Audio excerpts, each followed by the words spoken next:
नमस्कार साथियों, एक बार फिर से आप सभी का स्वागत है लोधाई क्लासेस के बीए प्लेटफॉर्म पर। BA BSc BCom first year में हिंदी भाषा और संस्कृति का आखिरी सेशन आज होने जा रहा है। और आज चूंकि दोस्तों हमें बात करना है हिंदी भाषा जो सब्जेक्ट हम चल रहा था, इसका आखिरी कॉन्सेप्ट आज हम डिस्कस करेंगे। तो और आज आखिरी कॉन्सेप्ट है भाषा कि हम बेसिकली भाषा को हम पूरे डिटेल में विस्तार से समझेंगे एग्जाम के पॉइंट ऑफ व्यू से। साथ में उसकी व्याख्या, भाषा के रूप, भाषा का विकास किस प्रकार हुआ, ये सारी चर्चा हम कंप्लीटली करने वाले हैं। लेकिन ध्यान रहिएगा कि सामान्य क्लासेस से थोड़ा सा हट करके हम एग्जाम ओरिएंटेड क्लास की ओर मूव कर चुके हैं। तो जो सीरीज में लेकर आया हूँ, इससे पहले जैसे इंग्लिश लैंग्वेज की सीरीज पूरी कंप्लीट हो चुकी है, सब्जेक्ट आपका फाउंडेशन का। उसके बाद में हिंदी को मैं कंप्लीट करवा चुका हूँ, आज के बाद कंप्लीट ही हो जाएगी, ठीक है। तो ये एग्जाम ओरिएंटेड सेशन चल रहे हैं आपके, जिसमें मैं सारा कंटेंट आपके एग्जाम के दृष्टिकोण से प्रोवाइड करता हूँ। हर एक पॉइंट अपने आप में एक क्वेश्चन होता है और उसकी डिटेल उसका आंसर होती है ना।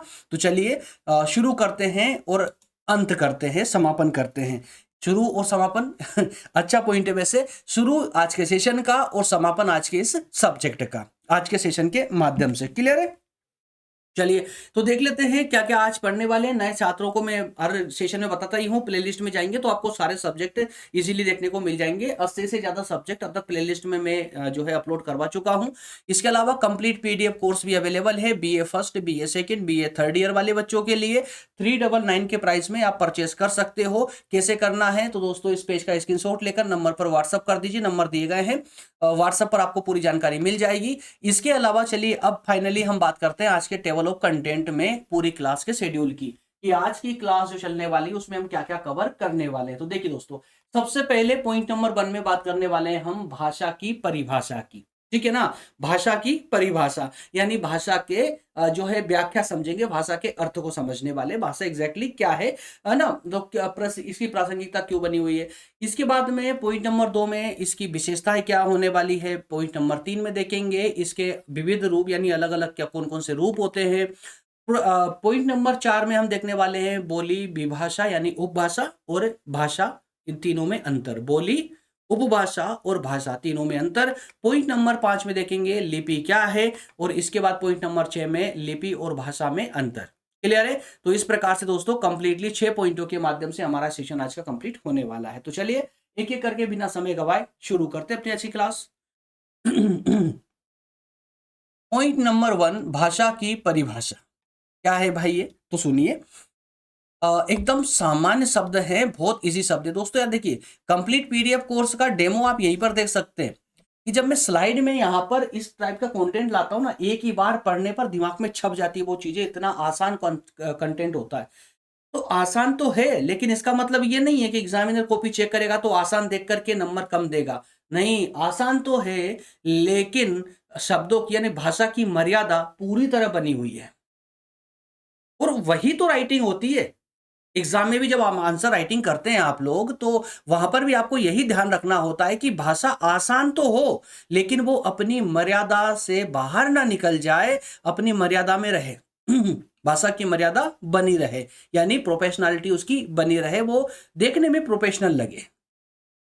ठीक है, तो सुनिए ध्यान से, व्यवहारिक रूप से हम डिस्कस करते चलेंगे और इसको भी पढ़ते हो ताकि बाद में रिवीजन लगाने में आपको प्रॉब्लम ना आए। देखिए, भाषा शब्द की अगर बात कर लें, इसके भाषा शब्द की उत्पत्ति की, तो ये भाषा नामक शब्द आया कहां से, तो ध्यान रखना, संस्कृत के भाष धातु से आया है। कहां से? संस्कृत के भाष धातु से। और इस भाष धातु का मतलब होता है बोलना या फिर अपनी वाणी को व्यक्त करना। बोलना है ना, बोलना समझ लीजिए। भाषा की उत्पत्ति संस्कृत की भाष धातु से हुई है, जिसका मतलब होता है बोलना।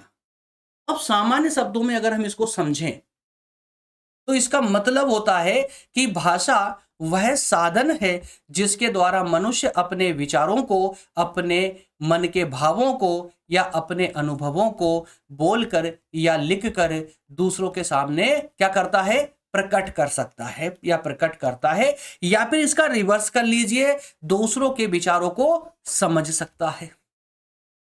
समझिए, अगर भाषा नहीं होती तो क्या हम अपने विचारों को सामने वाले के सामने उसी मनोभाव के साथ रख पाते?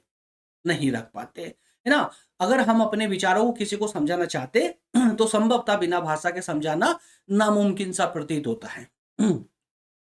इसी बात पर यहाँ पर डॉक्टर श्याम सुंदर दास ने एक जो है बहुत अच्छी परिभाषा दी है। उन्होंने कहा है कि मनुष्य और मनुष्य के बीच वस्तुओं के विषय में अपनी इच्छा और मति का आदान प्रदान करने के लिए व्यक्ति ध्वनि संकेतों का जो व्यवहार करता है या होता है उसे ही भाषा कहा जाता है। मनुष्य या मनुष्यों के बीच में वस्तुओं के विषय में अपनी इच्छा या मति यानी मन के जो आदान प्रदान होता है और आदान प्रदान करने के लिए जो ध्वनि संकेतों का प्रयोग करता है, व्यवहार करता है, वही भाषा है। सॉरी, ठीक है। उसी प्रकार से पॉइंट नंबर 2 में है भाषा की विशेषताएं। क्या क्या विशेषताएं हो सकती है भाई भाषा की? तो इसकी कई सारी विशेषताएं हैं। 5 विशेषताएं मैं लेकर के आया हूं। पॉइंट टू पॉइंट इनको याद रखने की जरूरत नहीं है, ऑटोमेटिकली याद हो जाएगी। सबसे पहली विशेषता भाषा की कि ये अर्जित होती है। क्या होती है? अर्जित संपत्ति होती है। इसका मतलब क्या होता है भाई? कोई भी बच्चा होता है ना, जन्म से सीखता है, इसको माँ के पेट से सीख कर नहीं आता है। मान ले अगर भारत में जन्मा है तो हिंदी बेसिकली बोलना सीख जाता है, और अगर वही फ्रांस में बोल आएगा, फ्रांस में बच्चा अगर जन्म लेता है तो वहां पर वो हिंदी थोड़ी ना सीखेगा, फ्रांसीसी सीखेगा। बात समझ आ रही? तो ये अर्जित संपत्ति है, यानी कि भाषा जन्मजात नहीं होती है। बालक इसे अपने समाज और परिवार में सबसे पहले सीखता है, यानी अर्जित करता है। ठीक है। उसी तरह से दूसरी विशेषता है भाषा सामाजिक वस्तु है। सामाजिक वस्तु यानी इस भाषा जो है ना, एक ऐसी चीज है जिससे समाज के अंदर रहकर ही आप सीख सकते हो। समाज से बाहर रहकर सीखने का प्रयास करोगे, संभवतः नहीं सीख पाओगे। जैसे मोगली वाला सीरियल तो आपने देखा ही होगा। अब है तो वो इंसान मोगली, लेकिन क्या वो इंसानों की भाषा बोल पाता है? नहीं बोल पाता। क्यों? क्योंकि वो समाज में नहीं रहता, वो जंगल में रहता है जानवरों के साथ में। तो जानवरों की अपनी खुद की समाज है, तो उस समाज में अपनी समाज छोड़ करके दूसरे समाज में जाएगा तो संभवतः भाषा नहीं सीख पाएगा। ठीक है। उसी प्रकार से भाषा परिवर्तनशील होती है, एग्जैक्टली होती है भाई। समय के साथ में, स्थान के साथ में भाषा बदलती जाती है। एक कहावत भी है, कोश कोश पर बदले पानी, 4 कोश पर वाणी। हर एक कोश पर पानी बदल जाता है भारत में, और हर 4 कोश पर आपको नई भाषा सुनने को मिल जाएगी। एक कोस मतलब लगभग 3 किलोमीटर होता है यार, है ना? 3 या 3.5 किलोमीटर सब कुछ होता है एक कोस में। तो इस कहावत को याद रखिएगा, कोस कोस पर बदले पानी, 4 कोस पर वाणी। उसी प्रकार से भाषा का अपना मानक रूप होता है। मानक रूप, प्रत्येक भाषा का अपना व्याकरण होता है, अपने कुछ नियम होते हैं, कुछ संरचनाएं होती हैं। पढ़ा ना आपने इसी सीरीज में, हिंदी में पूरे व्याकरण पढ़े आप लोगों ने, उसे ग्रामर। इसके अलावा भाषा पैतृक संपत्ति नहीं होती है कि अगर आपने हिंदी सीख ली तो बस आपने जो है बस इस भाषा को कोई नहीं सीख सकता, ये हमारी पैतृक संपत्ति है। या फिर अगर अगर भारत का बच्चा, जैसे मैंने अभी थोड़ी देर पहले कहा कि अगर फ्रांस में पैदा होता है, इंग्लैंड में पैदा होता है, जो है अमेरिका में पैदा होता है, तो वो बच्चा भले भारत का क्यों ना हो, पेरेंट्स भले भारत के क्यों ना हो, वो हिंदी नहीं सीखेगा भाई। वो जहां जन्म ले रहा है वो वहां की भाषा सीखेगा, है ना? इसलिए कहा गया है कि ये पैतृक संपत्ति नहीं होती है। ये 5 विशेषताएं पर्याप्त है, ज्यादा बाहर जाने की जरूरत भी नहीं है। और ये बुलेट पॉइंट इस प्रकार के हैं, और बुलेट पॉइंट में जो डिटेल भी डाली है ना, वो भी ऐसी है कि जिसको एक बार पढ़ लोगे ना आप अच्छे से, उसके बाद इसको एक एक पेज में भर के लिख सकते हो। जितना आवश्यकता उतना लिख सकते हो आप लोग। चलिए आगे बढ़ते हैं। इसके बाद में पॉइंट नंबर 3 में हम बात करने वाले थे विविध रूपों की। भाषा के कितने रूप है? एग्जाम में अटक जाते हैं ना, टॉपिक भले विस्तार से पढ़ लेंगे, डिटेल से पढ़ लेंगे, लेकिन जब तक पॉइंट टू पॉइंट आप लोग नहीं पढ़ोगे ना, दिमाग में ये बात छपेगी नहीं, क्लियरिटी नहीं आएगी, दिमाग में ट्रांसपेरेंसी नहीं आएगी। तो प्रयोग और क्षेत्र के आधार पर अगर बात करें तो भाषा के कई रूप देखने को मिलते हैं। इसमें 5 रूप तो मैं यहां पर आपके लिए लेकर के आया हूं जो ज्यादा पॉपुलर है, ज्यादा आवश्यक है। जैसे भाषा का एक रूप होता है मातृभाषा, एक होती है राष्ट्रभाषा, एक होती है राजभाषा। अब मुझे बताइए कमेंट करके कि कितने बच्चे ये बता सकते हैं कि मातृभाषा क्या होती है, राष्ट्रभाषा क्या होती है और राजभाषा क्या होती है। और बहुत सारे बच्चे तो अभी तक इसी सामंजस्य में उलझे हुए थे कि तीनों एक ही होगी, भाई मातृभाषा ही राष्ट्रभाषा। लेकिन हाँ, मातृभाषा को चलो एक मिनट के लिए हटा भी देना, तो राष्ट्रभाषा और राजभाषा में तो डिफरेंस कोई करता ही नहीं होगा, समझते हैं कि दोनों एक ही है, जबकि ऐसा नहीं है दोस्त। जमीन आसमान का फर्क है दोनों में। एक मानक भाषा भी होती है, एक संपर्क भाषा भी होती है। और बहुत अच्छी बात यह है कि हिंदी हिंदी के पांचों ही रूप हिंदी के हैं। भारत के परिप्रेक्ष्य में अगर बात करें तो पांचों ही रूप हिंदी के हैं, यानी पांचों ही रूप में हिंदी समाई हुई है। देखिए, मातृभाषा से कहानी स्टार्ट करते हैं। मातृभाषा, जो भाषा बच्चा अपने परिवार में माँ और परिजनों से अपने परिवार में सबसे पहले सीखता है, उसको ही मातृभाषा कहा जाता है। आपकी मेरी मातृभाषा संभवतः क्या है? हिंदी है। अच्छा, राष्ट्रभाषा की बात करें तो राष्ट्रभाषा वो भाषा कहलाती है, जैसे भारत की बात करें तो भारत में अधिकतम लोग जिस भाषा का प्रयोग करते हो, जिस बोली का प्रयोग करते हो, बात समझिएगा। इसके अलावा उस देश की संस्कृति जिस भाषा से जुड़ी हो, और भारत की बात करें तो भारत में राष्ट्रभाषा का गौरव हिंदी को प्राप्त है। क्यों है? क्योंकि भारत की बहुसंख्यक जनता क्या बोलती है? हिंदी बोलती है। और भारत की संस्कृति भी हिंदी से जुड़ी हुई है, इसलिए भारत की राष्ट्रभाषा क्या है दोस्तों? हिंदी है। वहीं राजभाषा की बात करें तो राजभाषा उस भाषा को कहा जाता है जिस भाषा में उस देश के सारे प्रशासनिक काम इसमें होते हो, उसी भाषा में होते हो। प्रशासनिक काम, राजकीय कार्य जिस भाषा में होते हो, उस भाषा को ही राजभाषा कहा जाता है। और भारतीय संविधान की बात करें तो भारतीय संविधान के अनुच्छेद 343(1) के तहत हिंदी भाषा को ही राजभाषा माना गया है। अच्छा, तो फिर ये मानक भाषा क्या होती है?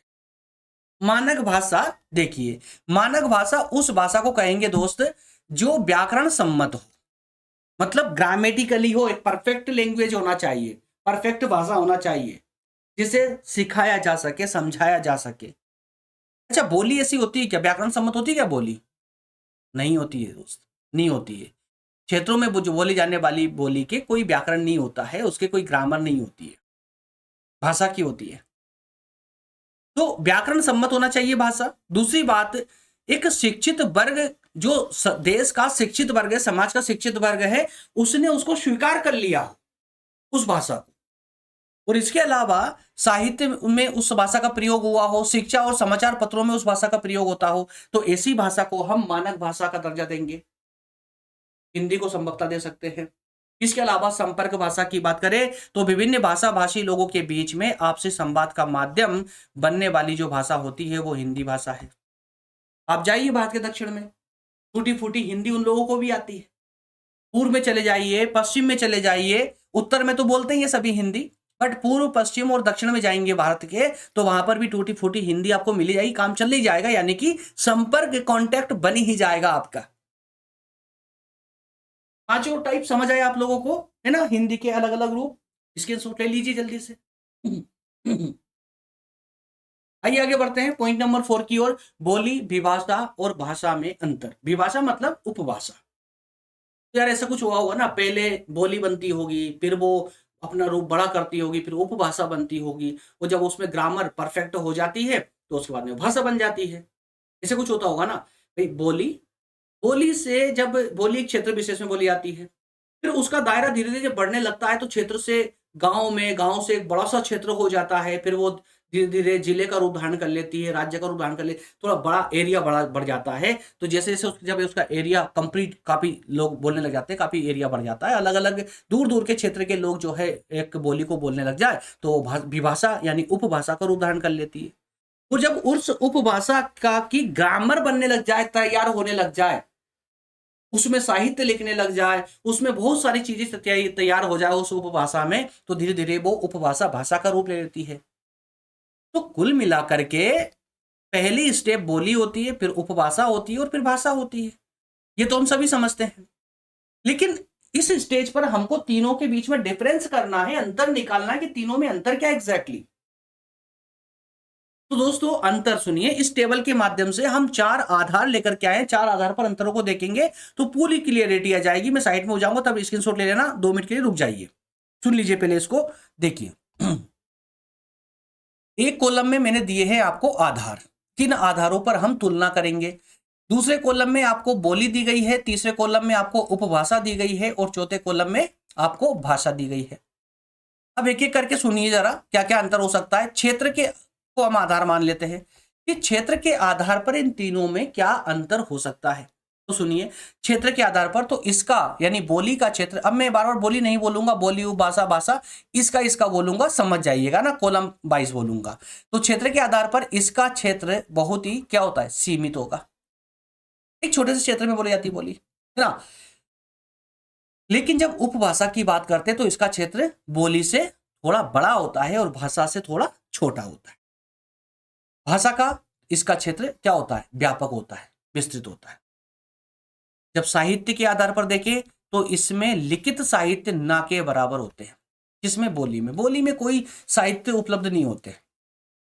हाँ, आपको लोकगीत मिल जाएंगे, आपको कथाएं मिल जाएंगी, क्योंकि उस विशेष क्षेत्र में लोकगीत होते हैं ना, कथाएं होती है, तो वो लोकगीत और लोक कथाएं उस क्षेत्र के लिए उस बोली में मिल जाएंगे, लेकिन साहित्य नहीं मिलेगा। लेकिन जब उपभाषा की बात करते हैं तो इसमें साहित्य की रचना प्रारंभ हो जाती है, साहित्य की रचना शुरू हो जाती है, याद रखिएगा, होने लगती है। और भाषा इसमें तो समृद्ध है ना, मानक साहित्य, वेद पुराण सब कुछ तो है भाषा में। अच्छा, व्याकरण के आधार पर देखिए तो भाई व्याकरण के आधार पर देखिए, मैंने पहले भी कहा था कि बोली का कोई व्याकरण नहीं होता है, इसके कोई निश्चित रूल्स फॉर्मूलाज नहीं होते। लेकिन उपभाषा में बात करें तो इसमें रूल्स बनना प्रारंभ हो जाते हैं, व्याकरण बनना, व्याकरण के नियम बनना शुरू हो जाता है। और भाषा के तो अपने खुद के निश्चित और मानक व्याकरण होते ही है। और उदाहरण के रूप में देख लीजिए एक बार, मालवी, निमाड़ी, बघेली, ये क्या, ये बोलियां हैं। और वहीं उपबोली में, माफ कीजिएगा, उपभाषा की बात करें तो अवधि, जिसमें तुलसीदास जी ने रामचरितमानस लिखी थी। और ब्रज भाषा को ले लीजिए, ये भी उपभाषा है, इसमें सूरदास के पद भरपल्ले देखने को मिल जाएंगे। और भाषा के उदाहरण देखेंगे तो हिंदी, अंग्रेजी, संस्कृत वगैरह वगैरह जो हम पढ़ते हैं वो सब क्या है, भाषा। अब जल्दी से स्क्रीनशॉट ले लीजिए, ठीक है। इसके बाद में बात करते हैं, अब थोड़ा पड़ाव हमारा चेंज होता है। अभी तक हम भाषा की बात कर रहे थे, अब लिपि की बात करेंगे। साथियों एक बात बताइए मुझे क्या हम भाषा को छू सकते हैं, टेंजिबल है, भाषा को छू सकते हैं या नहीं, कमेंट करके बताइए। और वहीं अगर मैं बात करूं लिपि की, तो क्या लिपि को छू सकते हैं, बताइए बताइए, सोचिए जरा, दिमाग पे जोर डालिए। क्या भाषा को हम स्पर्श कर सकते हैं और लिपि को स्पर्श कर सकते हैं या नहीं? चलिए मैं ही बता देता हूं, आप लोगों की तो बत्ती गुल हो गई ऐसा लग रहा है मुझे। ध्यान रखिएगा, भाषा को हम स्पर्श नहीं कर सकते। क्यों? भाषा में लेटर की बात नहीं कर रहा हूं, भाषा की बात कर रहा हूं। भाषा अपने आप में इंटेंजिबल है, दिखती नहीं है, उसे सुना जा सकता है, बोला जा सकता है, दिखती नहीं है, स्पर्श नहीं कर सकते। लेकिन लिपि को हम स्पर्श कर सकते हैं, लिपि को हम देख सकते हैं अपनी आंखों से। नहीं पल्ले पड़ा कुछ, चलिए कोई बात नहीं, अब पल्ले पड़ जाएगा। शुरू करते हैं अपनी स्लाइड को। सबसे पहले तो हम लिपि की अवधारणा को देख लेते हैं। लिपि का मतलब क्या होता है? अरे जो हमने यहां पर पूरा बोर्ड छाप रखा है, ये क्या है, ये भाषा है या लिपि है? अरे बोलूंगा तो भाषा बन जाएगी और देखूंगा तो लिपि बन जाएगी, सही है ना। अरे लिपि जिसमें एक एक शब्द आपको नजर आ रहे हैं, ये क्या है भाई, ये सब लिपि तो है। जो बोल रहा हूं वो भाषा है, जो दिख रहा है वो लिपि है। जो बोल रहा हूं मुझे बताइए, लिपि अलग अलग टाइप की होती है, हिंदी की अलग है, अंग्रेजी की अलग है, पंजाबी की, उर्दू, सब अलग अलग लिपियां हैं इन सब की। तो मुझे बताइए जो मैं बोल रहा हूं, क्या उसे मैं अंग्रेजी में नहीं लिख सकता, अंग्रेजी की रोमन लिपि में नहीं लिख सकता? लिख सकता हूं, जिसे हम व्हाट्सएप पर यूज करते हैं, लिख सकते हैं ना। तो क्या अगर मैं रोमन लिपि में लिखूंगा तो क्या ये बोर्ड ऐसा ही दिखेगा? तो आप बोलेंगे नहीं, यहां पर तो ये भी सीधी चमक रही होगी, सही है ना। तो जो लिपि ये दिख रही है, ये आपकी देवनागरी लिपि है जो आपको दिख रही है। लेकिन मैं जो बोल रहा हूं वो देवनागरी लिपि नहीं है, वो हिंदी भाषा है। ये माइनर सा डिफरेंस थोड़ा सा समझ लीजिए, आपका काम बन जाएगा। देखिए, लिपि का मतलब होता है लिखने का ढंग, लिखने का ढंग, सिर्फ लिखने का ढंग, लिखने का तरीका, अब शब्दों की बनावट, और ज्यादा कुछ भी नहीं। अवधारणा देखते हैं, जब मनुष्य अपनी बोली हुई ध्वनियों को स्थायी रूप देने के लिए कुछ दृश्य चिन्ह, देखिए दृश्य चिन्ह, दिखने वाले चिन्ह, जैसे ये सब चिन्ह क्या है, चिन्ह तो है दिखने वाले, इसे दिख रहे हैं आपको, दृश्य चिन्ह निश्चित किए तो उन ध्वन्यात्मक चिन्हों को ही लिपि कहा जाता है। भाई इंसान जो बोल रहा है उसे अगर उसने लिखना शुरू कर दिया कुछ संकेतों के माध्यम से, मान लो कि हिंदी भाषा जैसी कोई चीज है ही नहीं, अब मैंने पहली बार अपना मुंह खोला, इस ब्रह्मांड में पहली बार मुंह खोला, पहली बार कुछ बोला, और आपने क्या करा, बोलने के हिसाब से उसको लिखना चालू कर दिया। कोई भाषा नहीं, कुछ भी लिखना चालू कर दिया, और आपने बोल दिया भाई अगर इसने आ बोला तो हम ऐसा लिखेंगे, पा बोला तो ऐसा लिखेंगे, ठीक है, वो सबके सामने रख दिया उसको, तो वही आपकी लिपि बन जाएगी। बात समझ आई? अच्छा, आपके पड़ोस में एक और बैठा हुआ था, उसने भी उसी वक्त वो भी लिख ही रहा था, लेकिन वो कुछ और शब्द बना रहा था, कुछ और चिन्ह बना रहा था अलग टाइप के। तो उसने अपने समुदाय को बोल दिया भाई अगर आ बोलेंगे तो हम देखिए ऐसा लिखेंगे, बा बोलेंगे तो ऐसा लिखेंगे। तो क्या हुआ, आपकी और उस दूसरे व्यक्ति की जो आपके पास में बैठा होता, दोनों की लिपियां अलग अलग हो गई। हो सकता है आपकी देवनागरी लिपि हो सकता है उसकी रोमन लिपि हो, कोई तीसरा बैठा हुआ गुरुमुखी लिपि में लिख रहा हो, कोई और चौथा बैठा हुआ फारसी लिपि में लिख रहा होगा। तो लिपियां अलग अलग हो गई, लेकिन बोलने वाला जो मैं था, मैं तो एक ही शब्द बोल रहा था। तो क्या यहां से क्लियरिटी आई भाषा में और लिपि में, है ना? तो मुख से निकलने वाली ध्वनियों को लिखकर प्रकट करने के लिए निर्धारित चिन्हों को लिपि कहा जाता है। ध्यान रखिएगा, प्रमुख भाषाएं और उनकी लिपियां देखिए लिखी हुई है, हिंदी, संस्कृत, मराठी और नेपाली की देवनागरी लिपि होती है, अंग्रेजी की रोमन होती है, पंजाबी की गुरुमुखी होती है, उर्दू की फारसी लिपि होती है। सबकी लिपियां अलग अलग होती है। जल्दी स्क्रीनशॉट भी ले लीजिए आप लोग, ठीक है? आगे बढ़ते हैं और अब बात करेंगे भाषा और लिपि में अंतर। लेक्चर की शुरुआत से ही मैं बड़बड़ करते आ रहा हूं, भाषा लिपि, भाषा लिपि, भाषा लिपि। तो अब इसमें अंतर तो आप लोग बेसिकली समझ गए होंगे, ज्यादा कुछ बोलने की जरूरत नहीं है, लेकिन फिर भी एक टेबल जरूर मैं आपके सामने रखूंगा जिससे आपके और अच्छी क्लियरिटी आ जाएगी। देखिए, स्वरूप के आधार पर अगर देखें, पहले भाषा, उसके बाद में फिर लिपि की बात करेंगे। तो भाषा, भाषा दृश्य नहीं होती, श्रव्य होती है, अदृश्य माध्यम होता है ये ध्वनि के रूप में, है ना? तो भाषा दृश्य नहीं होती मतलब दिखती नहीं है, ये श्रव्य होती है यानी सुनी जाती है और बोली जाती है। लेकिन लिपि दृश्य होती है, देखने योग्य होती है, जो आप देख पा रहे हैं ये लिपि है, लिखित माध्यम है ये चिन्ह के रूप में, ठीक है ना?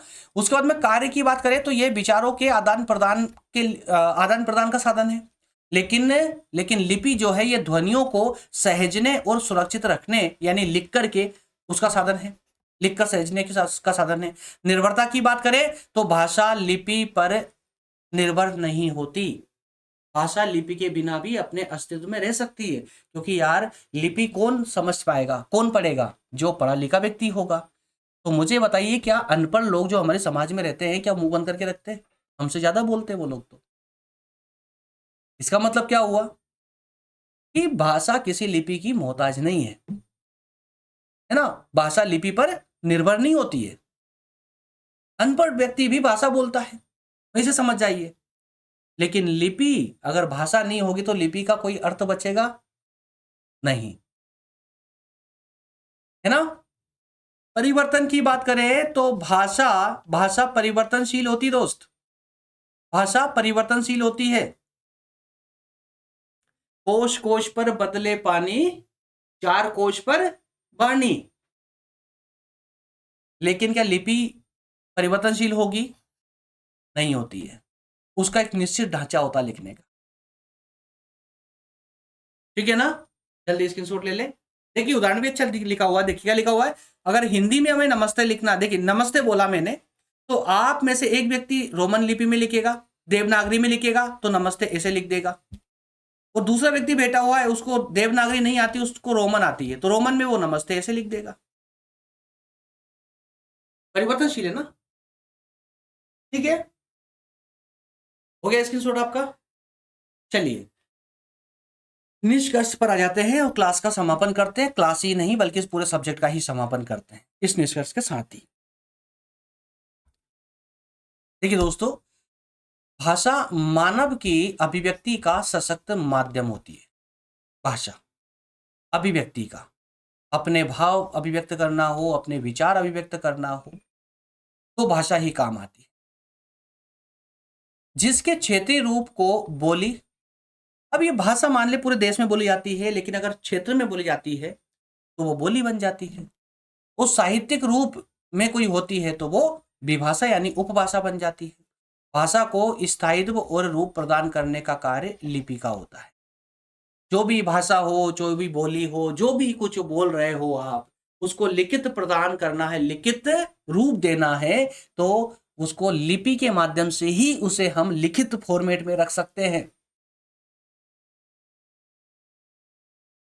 है ना। हिंदी भाषा और उसकी देवनागरी लिपि भारतीय संस्कृति और राष्ट्रीय एकता की आधारशिला मानी जाती है। और इसी के साथ समापन करता हूं मैं आज की क्लास का और आज के सब्जेक्ट का।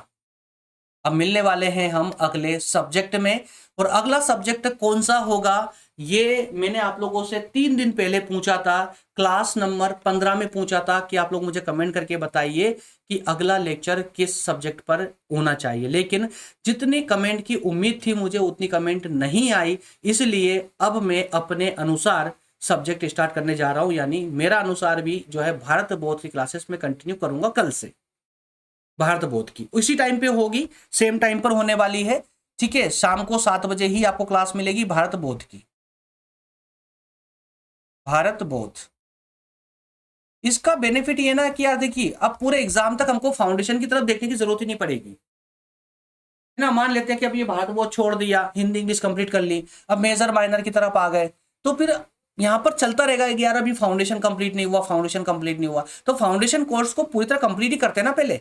भारत बोध यानी अंडरस्टैंडिंग इंडिया, ये सब्जेक्ट हम अगली क्लास में डिस्कस, अगली क्लास से स्टार्ट करेंगे और देखते हैं उसमें 15 जो भी जितने भी लेक्चर हो जाए, 15 16 17 जो भी लेक्चर हो जाए, जल्दी से उसको भी कंप्लीट करके, और हमारा फाउंडेशन पहले हम कंप्लीट कर लेंगे, उसके बाद में हम कूदेंगे अपने मेजर वाले सब्जेक्ट की रणभूमि में और एक एक करके सभी मेजर को भी निपटा देंगे।